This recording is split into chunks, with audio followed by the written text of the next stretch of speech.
એક્ઝામમાં આપણને એ પણ પૂછે કે નફાનો ગુણોત્તર તમે ગોતીને કાઢો લ્યો.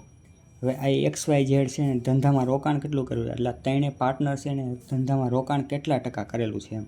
એટલે 5ના ગુણોત્તરમાં કરેલું છે, Y 3ના ગુણોત્તરમાં કરેલું છે અને Z 4ના ગુણોત્તરમાં કરેલું. અને સમયનો ગુણોત્તર એટલે કેટલા સમય આ બધા હવે એમાં નાખેલો છે એમ. 4:3:2 છે. હવે આમાં આપણને નફાનો ગુણોત્તર પૂછ્યો છે, ઠીક છે. નફો એટલે શું થાય?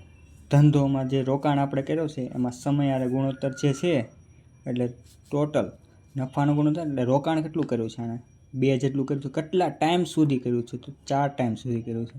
4 × 8 3 તેરી 9 4 દુ 8 એટલે ટોટલ સમય ધંધામાં કેટલો વેડફ્યો છે જેથી નફો થાય અને ખોટે તે આ પ્રમાણે જ આવશે ગુણોત્તરમાં, ઠીક છે.